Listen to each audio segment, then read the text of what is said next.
കോൺഗ്രസ് പോകുന്നത് അവരവരവരുടെ കാര്യത്തിന് വേണ്ടി നടക്കുന്നതുകൊണ്ട് മറ്റൊരു കാര്യങ്ങൾ ശ്രദ്ധിക്കാൻ പറ്റുന്നില്ല എന്ന് പറയില്ലേ. അങ്ങനെ കുറച്ച് കാര്യങ്ങൾ കോൺഗ്രസിന്റെ അവരുടെ സ്ഥാനം ഉറപ്പിക്കാൻ വേണ്ടി നടക്കുക. പിരിച്ചിട്ടുണ്ട്, അതായത് ഉള്ള സത്യം പറഞ്ഞതാ. എത്രത്തോളം പിരിച്ചിട്ടുണ്ടാവും? നല്ല രീതിയിൽ പിരിച്ചിട്ടുണ്ടെന്നുള്ളതാണ് എന്റെ അറിവ്. കോൺഗ്രസിനുള്ള കുഴപ്പം.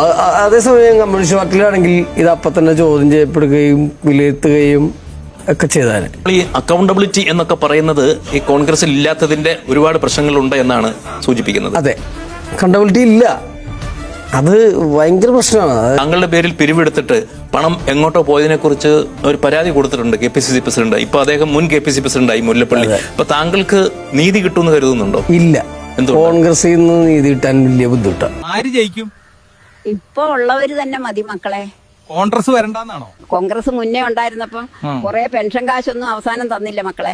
ഇവരിപ്പം കൂടുതൽ കാശൊക്കെ തരണോണ്ട് എല്ലാം ചെയ്യണോണ്ട്. ഈ സർക്കാർ വന്നില്ലെങ്കിൽ എന്നെ പോലെ കിളവികളുടെ കാര്യം പോക്കാന്ന്. ഇനിയും ആരെങ്കിലും മുന്നിൽ പോയി കൈ നീട്ടാൻ വയ്യ മക്കളെ.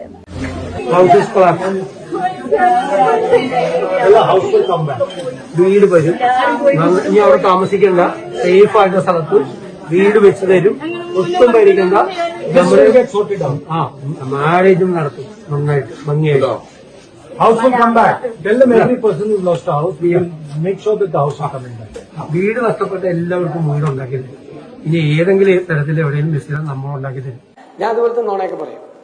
അപ്പൊ ഞാൻ വെറുതെ ഒരു അടിയടിച്ചു. കഴിഞ്ഞ 9.5 വർഷം കൊണ്ട് ഈ UDF-കാരുടെ എന്നാ പ്രവർത്തനം കണ്ടിട്ടാണ് UDF-കാർക്ക് ജനം വോട്ട് ചെയ്യുന്നത്. അത് UDF-കാർ തന്നെ ഒന്ന് പ്രവർത്തിച്ച് 9.5 വർഷമായിട്ട് നിങ്ങൾ അനങ്ങാതെ അവിടെ എവിടെയും പോയി മാറിയിരുന്നു. പിന്നെ ഇടയ്ക്കിടയ്ക്ക് മുഖ്യമന്ത്രിയുടെ കാറ് പോകുമ്പോൾ കുറച്ച് കറുത്ത തുണി പൊക്കി കാണിച്ചു എന്നുള്ളതല്ലാതെ നിങ്ങളെ കൊണ്ട് വേറെ എന്നാ ചെയ്തിട്ടാണ് ജനം നിങ്ങൾക്ക് വോട്ട് ചെയ്യേണ്ടത്? ആര് ജയിക്കും? ഇപ്പൊ ഉള്ളവര് തന്നെ മതി മക്കളെ.